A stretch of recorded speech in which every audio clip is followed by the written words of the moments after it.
I was born and raised as a very religious Muslim. To those who outside chanted, "You are a kafir," by the way. They chanted, "You are a kafir." Kafir means infidel, person who doesn't believe in God. Well, I'm sorry to break the news to them. I memorized the whole Quran at the age of 17. I was a very religious Muslim. You can clap. 114 chapters, that's not easy. It's not like the Tanakh, so many books. So I memorized the Quran. I was a very religious Muslim, but my views changed when I was exposed to the Jews for the first time. For the first time, I was exposed to the Jews at the age of 27. At the age of 27, 16 years ago, in France, Paris, I learned more about Jews. I learned more about Judaism. I learned more about the commonalities that we have.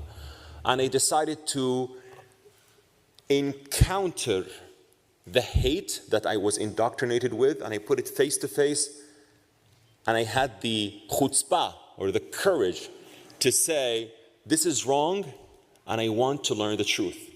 And this is why many of those who hate Jews, by the way, haven't met a Jew in their life. Many of those who hate Israelis haven't met Israelis in their life.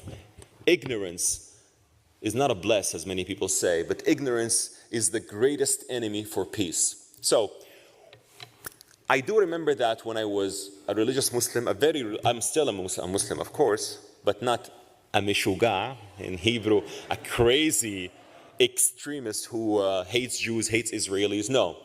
But as someone who really changed with knowledge, facts, and the truth, I have the keys to dismantle the hate. I do remember when I came back from Paris at that time to Saudi Arabia, I had a discussion with my mother that I met. I stayed with a Jewish family. I'm exposed now to the Jews. I want to learn more. I'm investing my time to learn Hebrew, to learn the Bible, to learn the Jewish history, and to learn. My mom, God bless her, told me, "Loay, you are under a sudden fascination by this Jewish family. It will go away in 2 months." 16 years and counting. 16 years and counting. And when October 7 happened, that was the pivotal point to me to say that if you really change, you have to speak up. Why are you afraid to speak up? Did you really change? Did you really expunge the bad ideas that you had in your chest? Or are you afraid to speak up? I said, no, I did change, and I'm going to speak up. I know there's a price to pay, but I'm willing to pay the price. You know why you're willing to pay the price?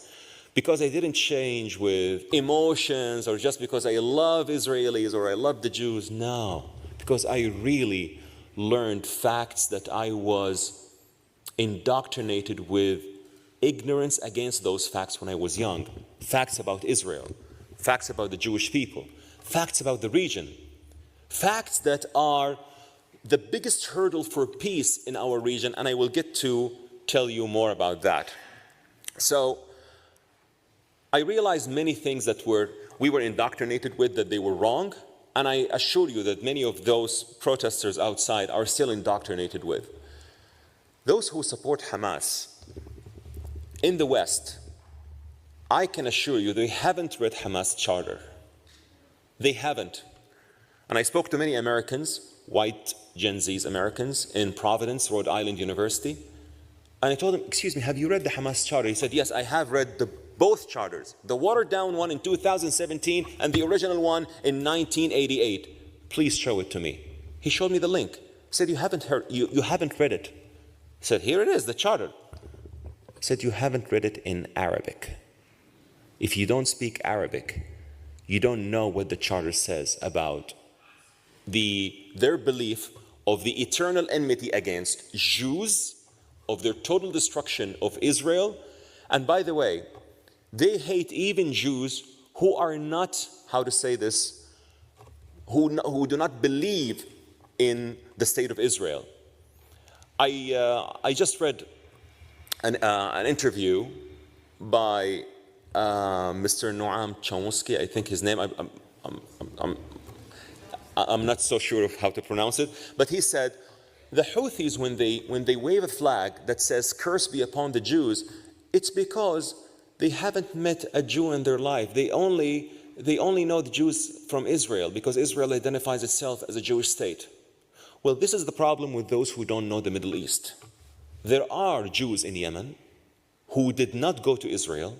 There are Jews in Yemen who I met in Abu Dhabi, in Dubai, who said, we don't want to go to Israel. We are Yemenis. We didn't want to leave Yemen, but we were persecuted by the Houthis just because we are Jews. People in the West, like this gentleman, they don't understand that the real reason to hate Jews is a religious reason. A religious reason that stems from a radical extremist ideology and interpretation that we need Muslim scholars to say it is wrong and we need to move past it. But we don't have these encouraged or these courageous voices yet, unfortunately. So this is why I decided to break the cycle. Back to October 7, when October 7 happened, I said, I have to speak up. I have to speak up against Hamas, and I have to speak up against what they've done. Because Hamas on October 7, they did not break into Israel to kidnap 3-4 soldiers and release 400 Palestinian soldiers as they did in 2011 with Gilad Shalit deal. No, they went to a music festival. They killed Israelis who celebrated life. They went to kibbutzim, the settlements in the south. I went to Be'eri and I saw the horrors of what Hamas terrorists did. So when those in the West say, let's stop this ugly war, I would say absolutely. But this war cannot stop if Hamas's evil is not removed. And by the way, if it's not removed, it will come after you here in Europe, in London, in Montreal, in Canada, in the US, and also after us, the moderate Arab states as well. Israel is not fighting on its behalf. Israel is fighting on behalf of humanity.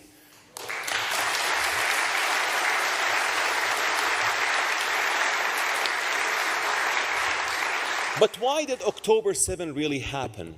It happened because there was a shift for peace in the region, the Abraham Accords, the peace agreement that I defend with all my soul, with my heart, with my mind, because I've seen how it was built from the grounds up. The peace agreement between Israel and 4 Arab states, the UAE, United Arab Emirates, where I come from, Bahrain, Morocco, and hopefully Sudan on and off because of the troubles that were made in Sudan. And I saw the benefits of the Abraham Accords. You know what distinguishes the Abraham Accords from other peace agreements, like the peace agreement with Egypt, with Jordan? That they were really security agreements. They were ceasefire agreements, only government to government level. Even though I applaud my favorite hero of peace, the Egyptian President Anwar Sadat, I believe he was so sincere in making peace with Israel people to people. Sadat deserves to be honored as a true hero of peace. But the Abraham Accords were people to people, and I saw the fruits of that. You know what I saw the fruits of it? When I see my Saudi relatives, my Saudi cousins, they call me, they say, Loay, I want to tell you one thing. I'm going to Dubai this Friday. I'm going to have a Shabbat dinner with a Jewish Israeli family. Because of your videos, I am so open to have more Jewish friends. And by the way, one of my cousins, Fahad, recorded himself saying this and he published it. I said, Fahad, please do not. I tell you why. Because you need to have great courage to stand against the hate of the comments of everything. He said, Loay, I'm past that. I also defeated hate. I thought I was the only one who defeated hate in the Middle East. Seems that I'm not the only one. There are many. There is another Loay, who is a Swedish Yemeni. There is Rawan Usman. There are other peace activists, Amjad Taha from the UAE. There are so many courageous voices. We are a growing minority, but we are getting there. We put our heads above the parapet, but we are getting there. This is why I intentionally wore my traditional clothes today, because I wanted to tell you this is the traditional Arab clothes that I'm so proud of. I'm so proud of being an Arab. I'm so proud also of being a Muslim. But we are the voices of peace. We are not the majority. I can agree with that. But we are getting there. Many